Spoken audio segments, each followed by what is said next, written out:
Hello, good morning. Dito tayo ngayon sa loob lang ng bahay, nakatutok sa mga balita. Daming lumulubog ng mga parte dito sa Cavite saka sa Maynila dahil sa lakas ng ulan. Ito, tutok tayo muna sa balita. Para at least alam natin yung mga nangyayari sa paligid o mga kalapit nating lugar.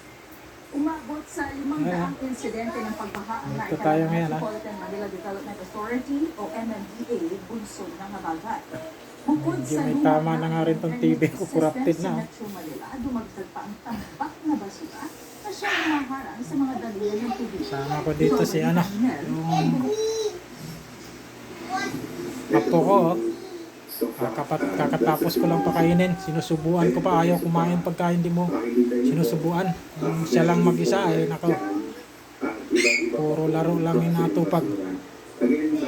Ayan ha, nakatutok lagi yan sana cellphone niya, kaya sinubuan ko na lang para matapos kagad. Yun, please, busog na kahit na maglaro na sa maghapon dyan okay na, hindi ka na mangamba sa kanya na magkasakit. Yan nga lang, yung mata naman ang kaproblema niyan. Mula sa ilang pumping station sa Metro Manila kabilang umaga. Kabilang dito ang sirang sofa, refrigerator at malalaking tipak ng kahoy. Ayon sa MMDA Chief, 71 na pumping stations ang gumagana sana ngayon.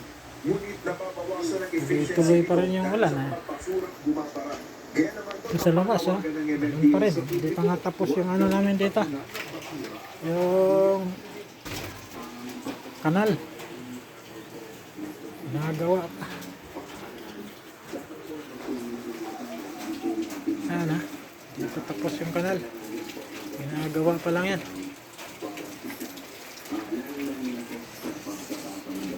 Ay, mag-isang buwan na rin yan. Dito sa tapat naman hindi pa na floringan kasi nag-uulan nga, hindi makagawa yung mga gumagawa.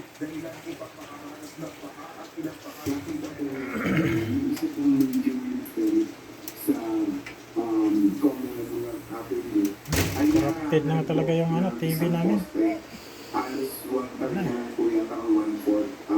Walang pampalit ng bago tsagaan na lang yan.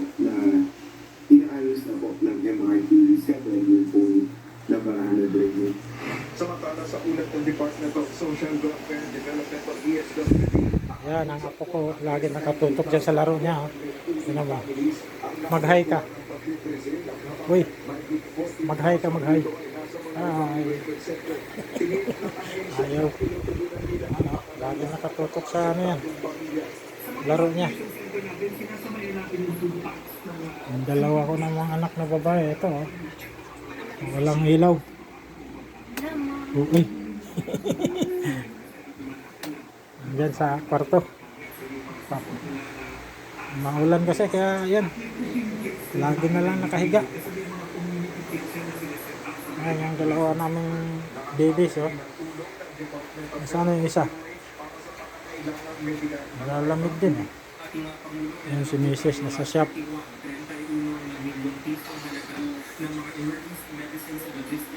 Wala rin ganong customer. Wala Para naman tayong ano ngayon. Saan na ba yung isa? Nawala si Sasi Nasaan si Sasi ate? Nandyan? Nasaan si Sasi? Sasi! Sasi! Nasa labas yata. Nasaan ba? Nasaan? Ha? Nasaan? Sasi! Lika, lika. Sasi Sasi! Halika. Lika, lika. Sasi! Nandun pala sa sulok nag-ano kasi nilalamig. Yan Ano? Hands.